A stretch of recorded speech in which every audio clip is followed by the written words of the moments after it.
أعوذ بالله من الشيطان الرجيم. بسم الله الرحمن الرحيم. الحمد لله رب العالمين. الصلاة والسلام على رسول الله محمد وآله وصحبه أجمعين. Ассаламу алейкум ва рахматуллахи ва баракатух. Дети, воспитание детей. В исламе дается очень важное значение воспитанию своих детей. Потому что Аллах, Субхану ва Тааля, обращаясь к нам, говорит: «Я вам дарю детей. Юхабу лиман наша инатхан, ва юхабу лиман наша зукуран». То есть, я вам даю, говорит Аллах, кому пожелаю девочку, кому пожелаю мальчика. И не бойтесь их рождения.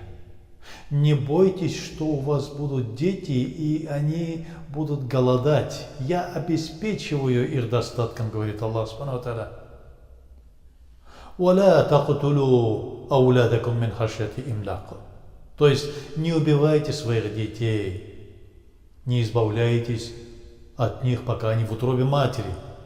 Или же были случаи в языческих доисламский период, когда некоторые племена просто убивали своих дочерей.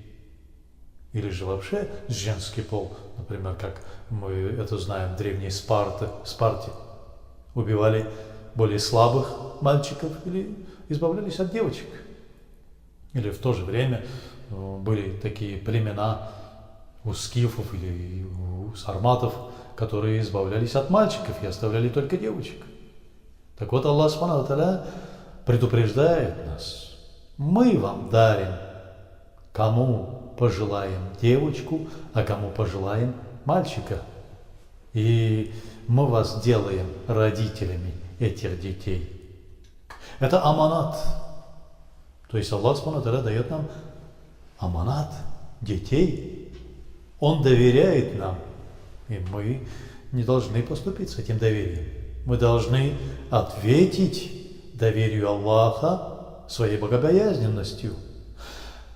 Перед родителями у ребенка имеется 3 права.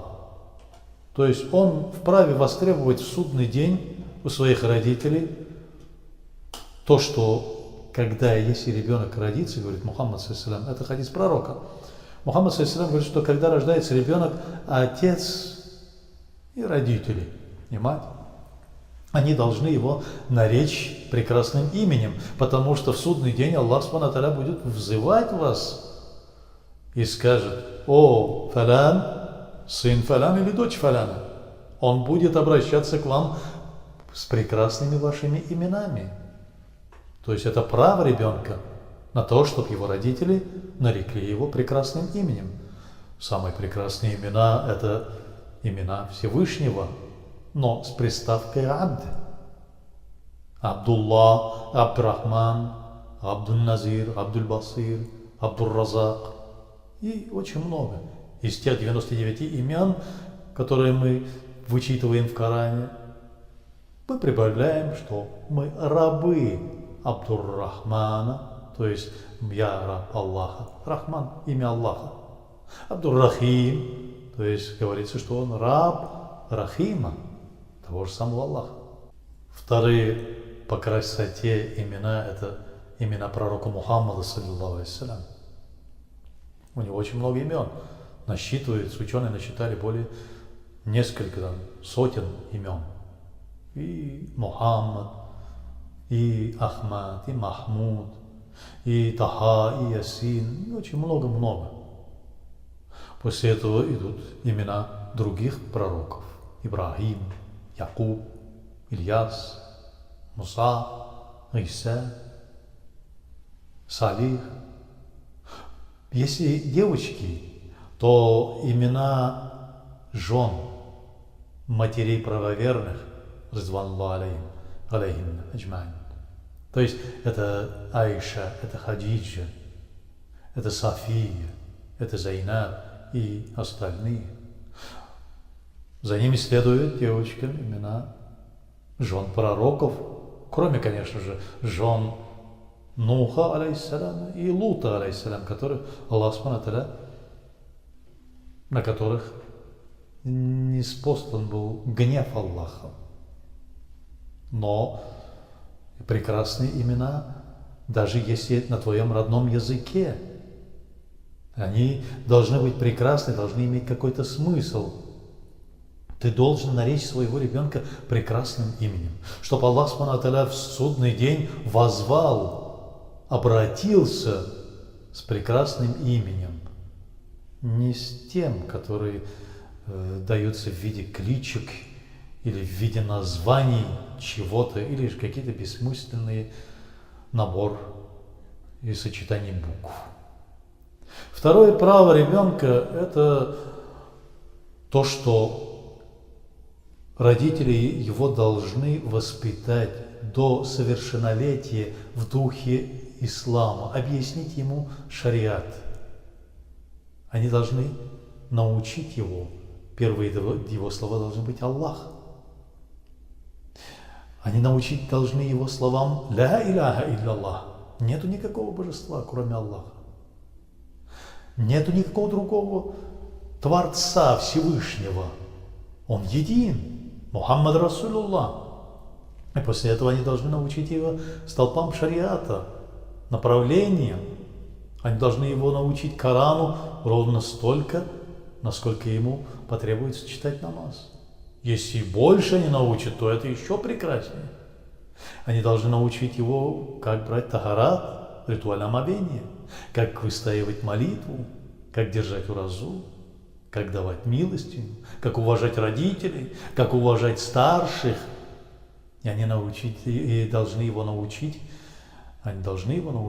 всем тем принципам морали и нравственности, которые у нас существуют в шариате, которые нам предлагал Мухаммад, саллаллаху алейхи вассалям.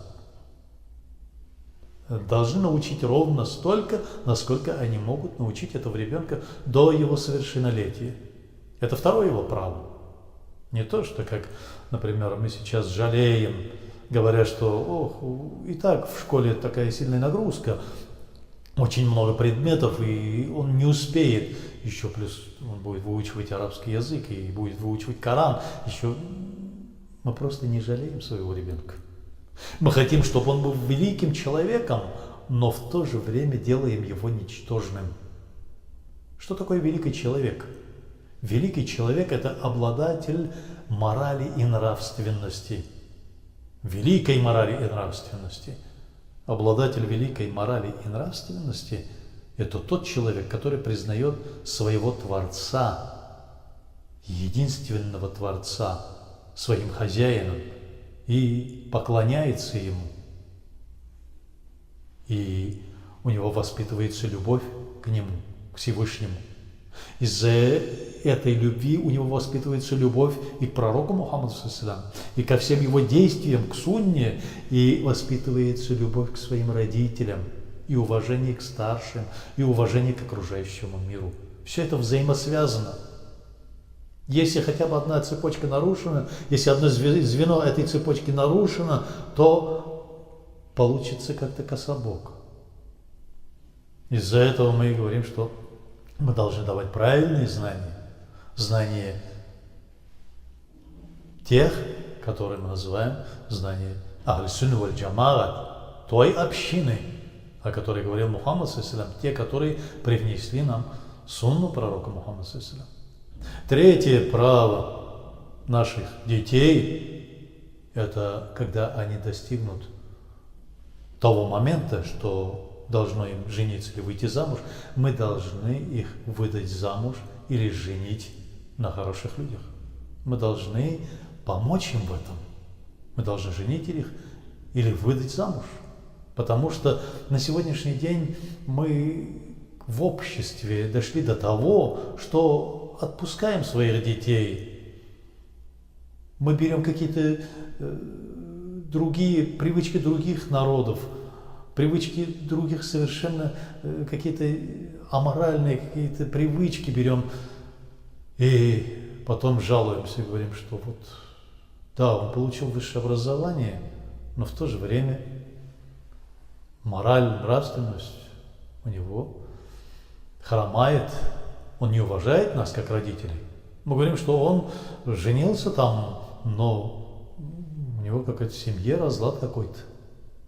Мы должны, как родители, исполнить эти 3 права ребенка.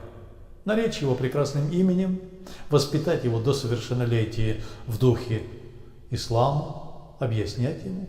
И когда он достигнет момента, когда он может жениться или выйти замуж, женить его или выдать его замуж.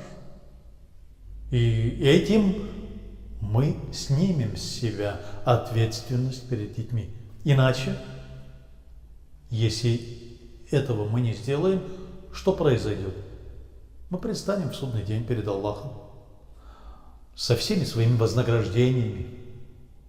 И Аллах Субхану ва Тааля скажет: «О, мой раб, пустите его в рай». В это время дети этого человека крикнут, которым определено уже другое направление. Упаси Аллах, им определен ад из-за того, что они не поклонялись, из-за того, что они не уважали и не признавали Аллаха. И они говорят, скажут, и они скажут: «О Всевышний, о Аллах, у нас осталось право у родителей. Они не выполнили своих обязанностей, они не научили нас, они не объяснили нам, что нужно было поклоняться». И вот тогда вознаграждение у этих родителей возьмут и отдадут детям для того, чтобы прикрыть их грехи. И человек может остаться вообще без ничего. И вместо того, чтобы попасть в рай, он может войти в гнев Аллаха. Мы жалеем своих детей будить на утренний намаз. Мы жалеем своих детей, как научить им основы морали и нравственности, говоря, что весь мир аморален. Во всем мире зло. Если он будет правильным, ему будет очень трудно жить в этом мире. Значит, мы своих детей толкаем в ад, а сами-то идем в рай.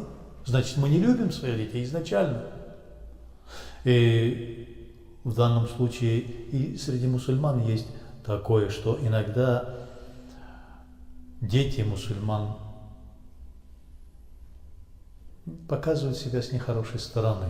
Вроде бы их научили шариату, вроде бы их научили поклоняться, читать намаз, брать тахарат, но в отношении морали и нравственности, в отношении адаба, ахляка у них недостаточно. То есть они могут позволить себе все, что угодно. Могут шуметь, могут оскорбить, могут такие нелицеприятные действия сделать. Это говорит о том, что родители может быть, и научили их шариатским основам, но не научили их морали, нравственности, не научили их уважать других, а внедрили в них чувство высокомерия, чувство себялюбия. То, что иногда мы даем своим детям, они воспринимают это как степень превосходства над другими. У мусульман никогда не должно быть чувства степени превосходства над другими, потому что Мухаммад ﷺ никогда такого не показывал. Сахабы никогда такого не показывали.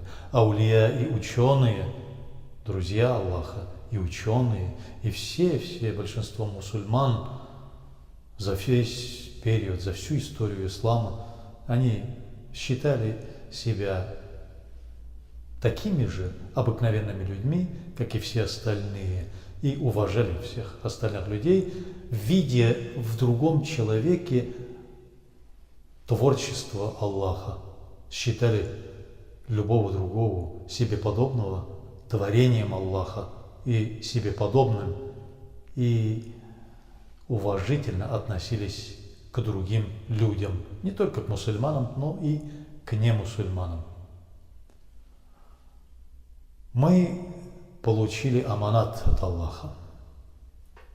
Аллах Субхану дал нам детей. Так значит, мы должны ответить доверию Аллаха и донести этот аманат до конца.